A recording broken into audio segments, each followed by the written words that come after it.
years ago nung nakulong ako. Nagkabalikan po kayo ni Lupe? Importante, nagkaanak kami. Nasa akin si Princess. Tapos. Handa na ulit para maging mama mo.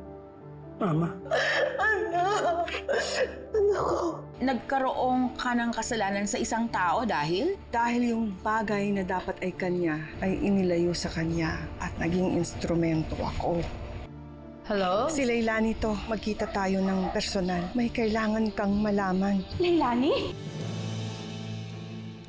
May namumuna ng mga away dito sa loob. Grupo nila Jack laban kay Tigas. Hindi ka na pwede bumalik sa lugar na to at hindi ka na pwede magpakita sa kanya.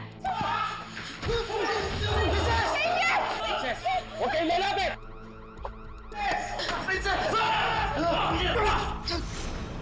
Dinala ko na rin si Leilani dun sa magiging bago niyang preso. Babe, what happened to you again? Na-hostage si Princess kanina, and I saved her. What? Nakilala mo na ba si Liberty? Ano pakialam sa kanya? Si baby girl. Aba, malay ko, di ba iniwan ko siya sa inyo? Hey, you, princess! Talagang ayaw mong layuan yung boyfriend ko, no? Pinagsasabi mo dyan. Tapos na yung play. So why are you still going here? Volunteer ako dito. Wala pa dito si Xavier. Ginagawa ko na to. Pero nagpapaka-active and extra diligent ka because my boyfriend is here at balak mo siyang agawin sa akin.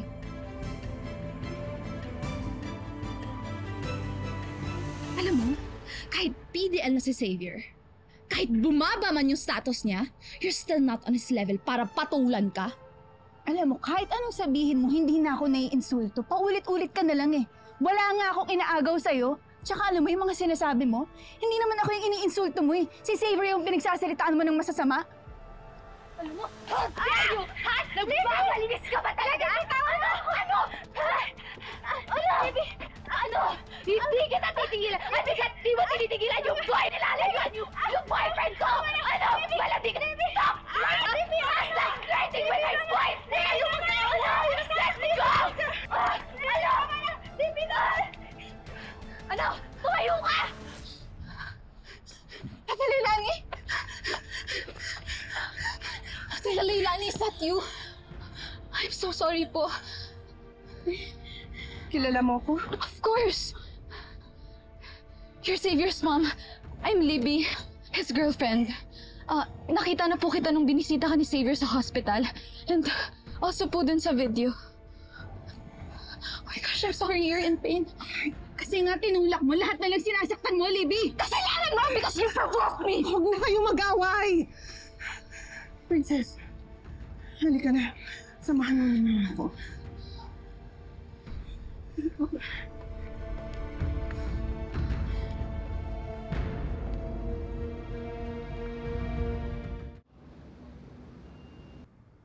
Hello! May dala akong pasalubong para sa inyo. Oh, nagpapala ka pa. Of course. Thank you, Iha. Si Charlene. She's in the shop. You know, every Tuesday, andun siya. Sayang naman. Hindi siya makakasama sa kain natin. It's okay. Uwian na lang namin siya. These are my favorites. Nung piloto pa si Raymond, alam mo, lagi niya ako pinapasalubungan nito. Tsaka ito. I remember this. Thank you, you're so Wow. sweet. Thank you, Iha.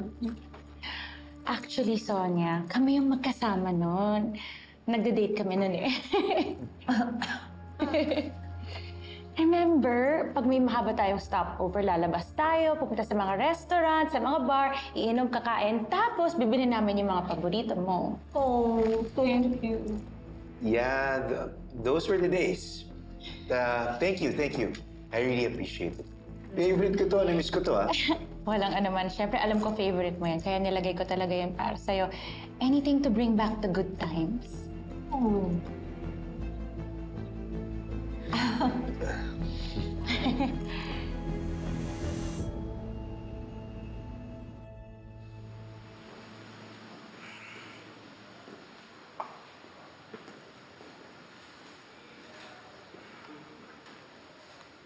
Sabi ko naman sa'yo kung napipilitan kang dumalaw, huwag ka na dumalaw, kaya simangutan mo ko. Wow. Di mo man lang ba ako kakamustahin? Or just a simple, hi, babe!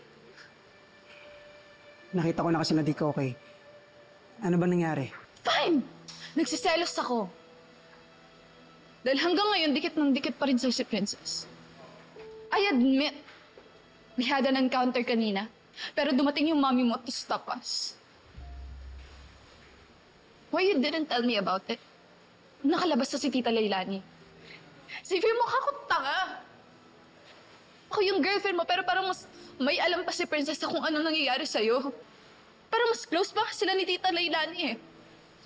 Look, I'm sorry. Ang bilis din kasi ng mga pangyayari, Libby. Bilis. What, you're busy? You're just stuck here. Alam mo, yung mahalaga mo lang namang magagawa dito sa loob. Yung kausapin ako kapag bumibisita ako. Ano? Ano bang akala mo? Tumutulala lang ako dito? Libby naman. Hindi lang ikaw inaasikaso ko. Isyu ko sa pamilya ko. Paghanap kay Justin, buhay dito. Ang kitid mo naman mag-isip, no?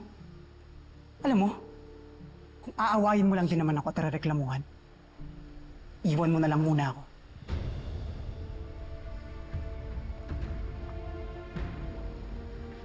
Xavier!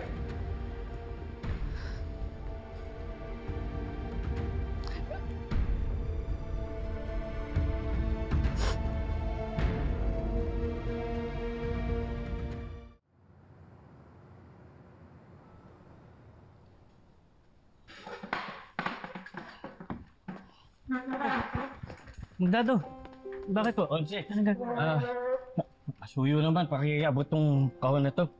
Pakikuha na lang ha. Pasensya na. Suyo na lang, tapos pakilagay na lang dun sa lamesa. Salamat ha.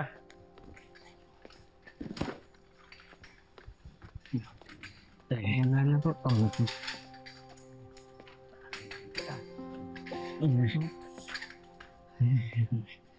Malagay na rin sa loob yung mga litrato ni Princess sa kahon.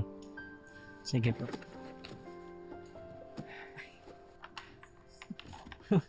Si Princess dito ah. Oo. Nandiyan kasi lahat yung mga paborito niyang libro noong araw eh. Yan. Tulad niyan, gustong-gusto niya ng araw yan. Pag binabasa ko, tuwan-tuwa eh. Onse. Po. Salamat ha. Pagsama at saka bahala pa kita. Kasi grabe itong ninik ng katawan ko eh. Itong mga nakarang araw. Lalo itong balikat ko, bigla lang gumagalaw eh. Wala akong kaso yun, Mang Dado. Pero hindi ba dapat kay Princess yung sabihin to? Ayoko na kasi siyang problema pa eh. Gusto ko mamuhay siya ng normal. Ayoko na maging pabigat pa sa kanya. Kasi kung kakayanin ko naman, gagawin ko. Ako na ang susolusyon. Salamat sa iyo ulit ha, sa pagsama. Basta kayo ni Princess.